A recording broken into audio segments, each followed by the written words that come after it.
Este é o site Janelas na TV, que faz um monitoramento de imagens de diversas praias do Brasil. Ele tem, inclusive, filmado muitas vezes o Helenim na praia de Tararé, em São Vicente, São Paulo. Coloquem o mouse no canto inferior esquerdo e deixem ele parado. Irá mostrar a barra de dias e horários com as imagens gravadas nos dias anteriores.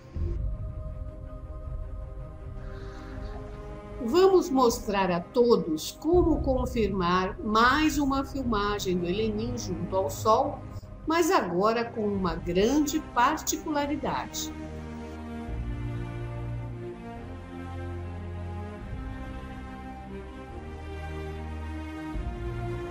Parem no dia 3 de abril e coloquem neste ponto aproximadamente.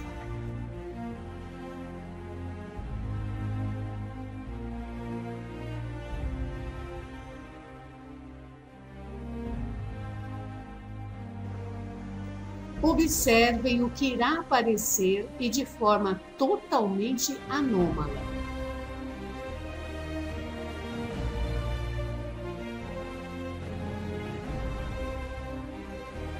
A Lua sorrindo e ainda avermelhada?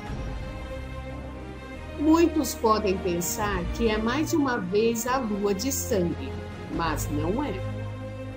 Vejam a que horas ela apareceu na praia de São Vicente, São Paulo. Agora, ao nascer do sol, como a gravação está 780 vezes mais rápida, vamos voltar e ver novamente esta imagem. Vejam o Helenim nascendo novamente junto do Sol. Não é reflexo, principalmente porque a luminosidade dele também reflete na água como a do Sol. É impossível ser um reflexo do Sol. O Helenim é vermelho e reflete a luz do nosso Sol, como a nossa Lua. Mas quando ela apareceu vermelha, estava refletindo a luz do Helenim, que estava mais forte. Agora, no dia 4/4, vejam a Lua novamente, mas agora ela está recebendo a luz por baixo dela e aparece com um formato mais estranho ainda. Tudo é uma questão de ângulos. Lembrem-se que o Helenim vem por baixo do nosso sistema solar em uma órbita elíptica. Agora vamos confirmar que o Helenim também está nascendo com o Sol. Como estamos em câmera acelerada, vamos fazer o processo novamente. Todos devem fazer este caminho. Não precisam acreditar em nós. Pesquisem, procurem a verdade.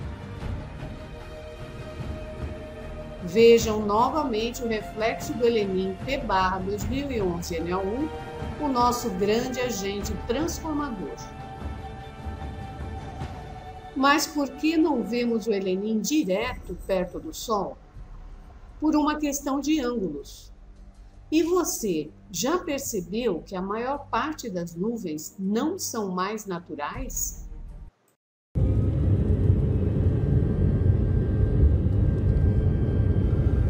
So this is my flight leaving Chicago to Los Angeles, and once we go up and over the clouds, you'll see what this video is about.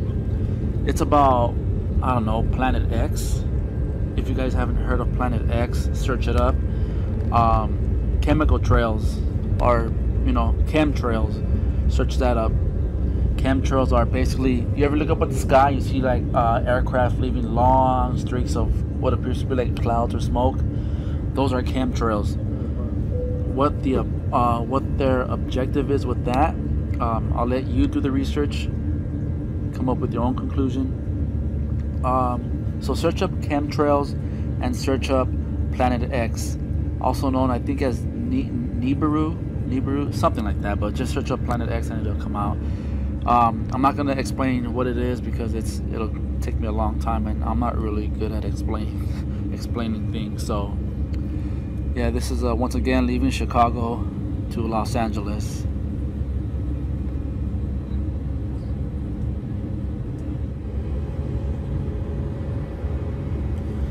And just to throw it out there, search up videos like weather modifications. Look up HAARP, which is HAARP. Once again, HAARP, HAARP. Yeah, look up weather modifications, Planet X, chemtrails. It's interesting, very, very interesting stuff.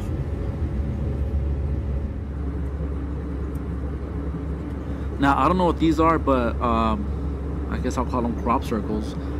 If you guys haven't heard of crop circles, search that up. That's kind of interesting. Even though humans can create them too, but supposedly aliens are involved with these crop circle stuff. And this is like in the middle of basically nowhere.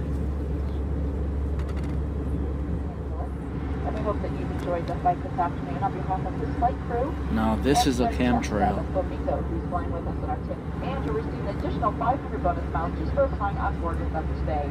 This is more than enough miles for 2 round-trip tickets anywhere that Frontier flies in the continental U.S., including destinations. At this point of the flight is when everyone started getting their cameras, cell phones, whatever recording device, video recording devices, and you'll see why. Look at the sun. It appears that there's another moon, maybe 2 suns. Do chemtrails have, look at that. Do chemtrails have anything to do with it? Planet X, is that Planet X? I'm telling you guys, search that stuff up. It's very interesting. Look. Now you don't see that in any history books or anything like that. Now, is it bogus? Is there an explanation like, oh, because the windows reflection or anything like that? I don't know. But what I do know is that I know what I saw. I know what I saw.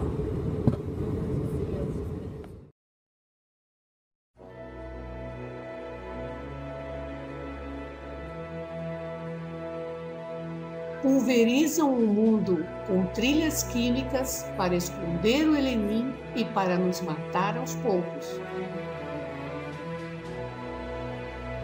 A NASA sabe sobre esse agente transformador desde 20 de janeiro de 1962. Prepare-se para ver cenas fortes, de uma realidade facilmente comprovada quando se conhece os fatos. Se você tinha dúvidas ou nunca olhou para o céu e viu os aviões passando e despejando uma trilha de fumaça, ou ainda acha que isso é só uma trilha de condensação de gases, veja este vídeo e nunca mais tenha dúvidas sobre o que está acontecendo.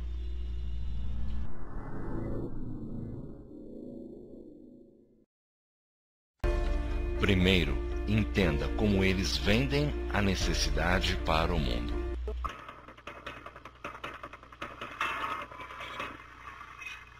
It's called climate modification, or geoengineering, and it's considered by some as a viable but drastic way to combat global warming. What exactly is it? These options range from a $4 trillion solar umbrella made up of 15 trillion little mirrors to reflect sunlight away from Earth and lower the planet's temperature, to a $400 million a year man-made volcano that shoots massive amounts of sulfur up into the atmosphere to block sunlight and cool the planet down. But will they work?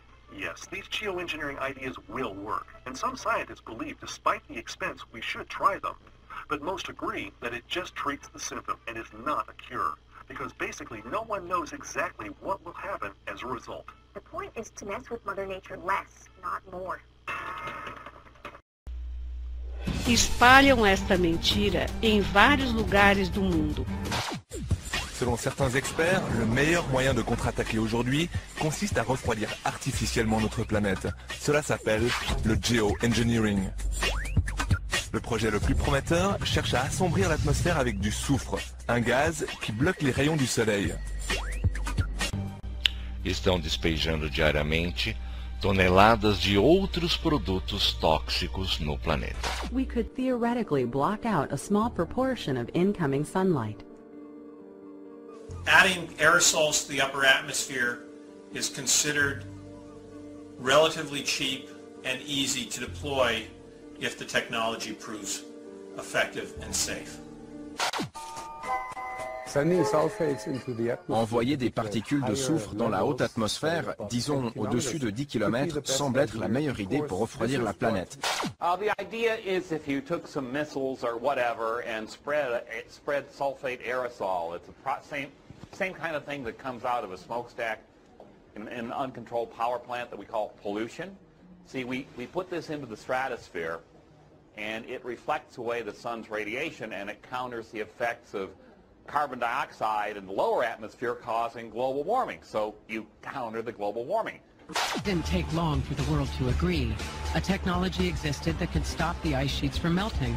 It should be used. Hundreds of jets from all around the world were spraying a mist of sulfur dioxide into the atmosphere. The gas would form particles which would shade the Earth and temporarily cool it. Eles anunciam que vão espalhar dióxido de sulfúrico ou enxofre para esfriar a Terra, mas não é essa a verdade.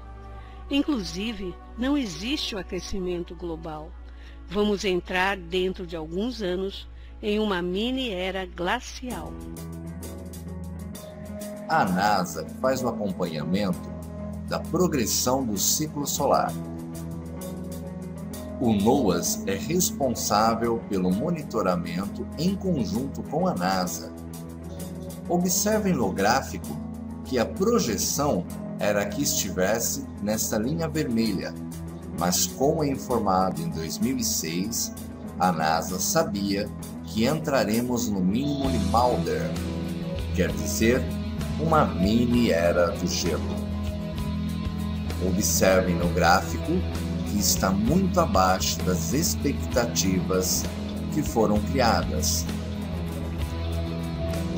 Explicamos isso em detalhes em nossos documentários, mas tudo está escondido de nós. Não existe aquecimento global. Sim, entraremos numa mini era do gelo.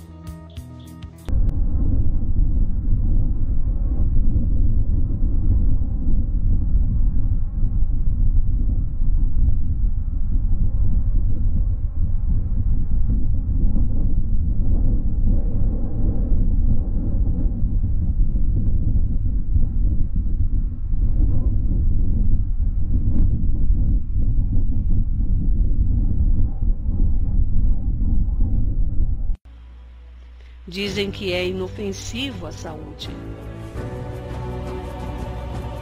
Could a strange substance found by a southwest Arkansas man be part of a government test?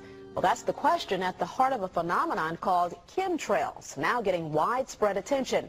Well, tonight, KSLA News 12 investigation reporter Jeff Farrell shows us the results of testing we had done about what's in our skies. It seemed like some mornings it was just crisscrossing the whole sky. It was just like a giant checkerboard. Bill Nichols snapped several photos of the strange clouds from his home in Stamps, Arkansas. They begin as normal contrails from a jet engine, but do not fade away like a normal contrail. Soon after, he saw particles in the air. You know, because we'd see it drop to the ground in a haze. Nichols then noticed the material collecting on the ground. This is water and stuff that I collected in bowls. I had it set out in my backyard on my dad's pickup truck. KSLA News 12 had the sample tested at a lab. The results? A high level of barium, 6.8 parts per million, more than 3 times the toxic level set by the EPA. Armed with these lab results about the high levels of barium found in our sample, we decided to contact the Louisiana Department of Environmental Quality. They told us that yes, these levels are very unusual. Barium is a hallmark of other chemtrail testing, which even attracted attention from a Los Angeles TV station. There's already no shortage of unclassified weather modification programs by the government. But those who fear chemtrails could be secret biological or chemical testing on the public point to the 1977 Senate hearings in particular, which confirmed 239 populated areas had been contaminated with biological agents between 1949 and 1969.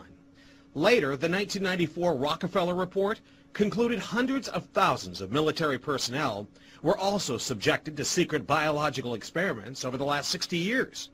But could secret testing be underway yet again? I'd rather it be something inert and benign, you know, something that's, you know, not causing any damage, but I'd like to know what it is.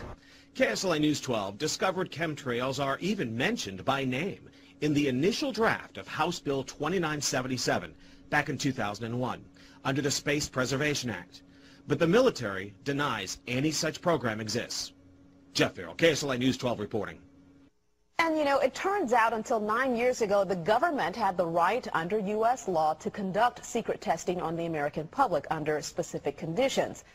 Now, Jeff's report mentioned high levels of barium linked to those alleged chemtrails. We wanted to find out exactly what effects barium has on the body. We spoke with Mark Ryan, the director of the Poison Control Center. Ryan tells KSLA News 12 that short-term exposure can lead to anything from stomach to chest pains. Long-term exposure causes blood pressure problems. Ryan addressed concerns by chemtrail researchers that barium could be meant to wear down a person's immune system. Anything that causes ill effects in the body long-term, chronically, is going to affect your ability because it's constantly working on the body. Mas eles não falaram que estavam jogando toneladas de partículas de enxofre? Para aqueles que ainda acreditam que os aviões estão deixando rastros por causa do atrito das turbinas quentes com as baixas temperaturas das altitudes elevadas,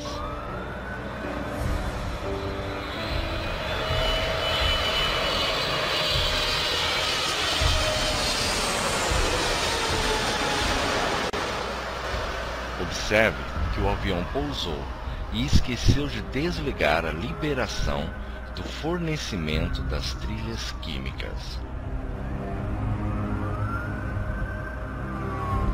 Você ainda acredita que são trilhas de condensação?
bit of an unusual situation. Now, this first portion of the radar cycle, fairly bland and typical, but then you see these bands of very distinct cloud cover moving into the region. That is not rain, that is not snow, believe it or not. Military aircraft flying through the region, dropping chaff. Small bits of aluminum, sometimes it's made of plastic, or even metallicized paper products. With the secret approval of the national government, is covertly using jet aircraft to spray population centres with aluminium, with barium, and with strontium so as to reduce people's immunity and reduce the global population. Assistam à palestra Transição Planetária, as Verdades Escondidas e descubram tudo isso em detalhes com as fontes oficiais